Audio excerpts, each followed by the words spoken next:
Deputy Secretary General, President Kama, High Commissioner for Human Rights, Excellencies, ladies and gentlemen.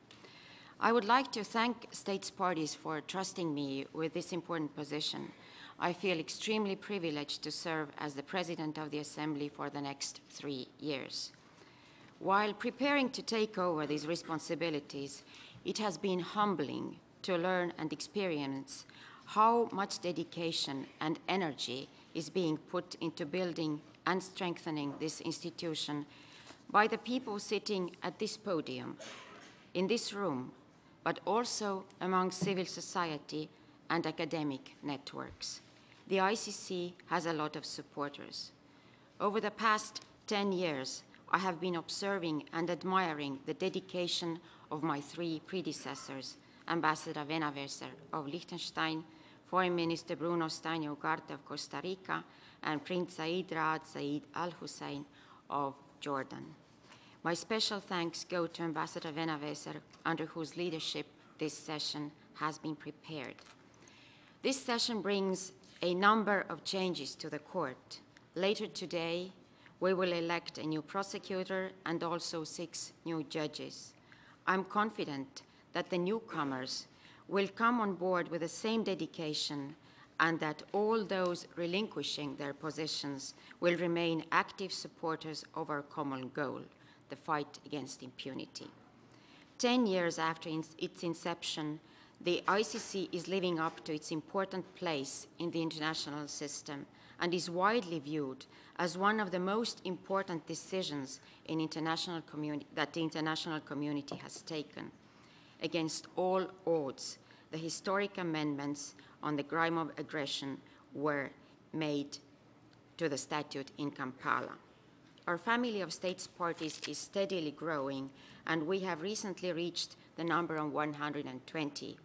I am quite confident that during my tenure, we will reach and surpass the 2/3 majority of UN membership. But the goal will always remain the universal acceptance of the Rome Statute.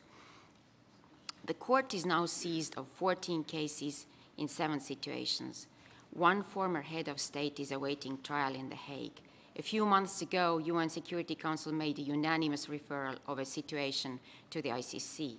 In a show of confidence, states have themselves referred cases to the court. So has the prosecutor used his proprio motu powers to begin investigations. The court is receiving information from various parts of the world, from people seeking justice. However, while looking ahead, we cannot take the Rome Statute system for granted.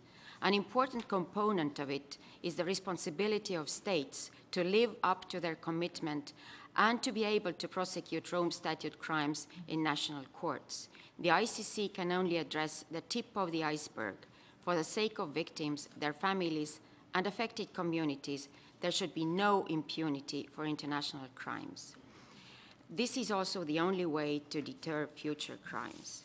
Over the next 3 years, we have to look how we can assist the court to cope with its increased workload by making appropriate changes that are in the competence of states parties. We should also provide the court with means to carry out its work, with broad political support and with everyday cooperation, all that in line with commitments taken when joining the Rome Statute. The Assembly will also have to take a look at lessons learned from this year's and previous elections, find new ways of interaction with world development actors, continue work to support victims of crimes. There are many tasks ahead. I hope that I will be able to rely on continued support of states parties during my tenure.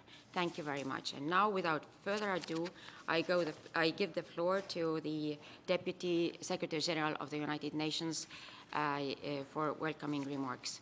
You have the floor.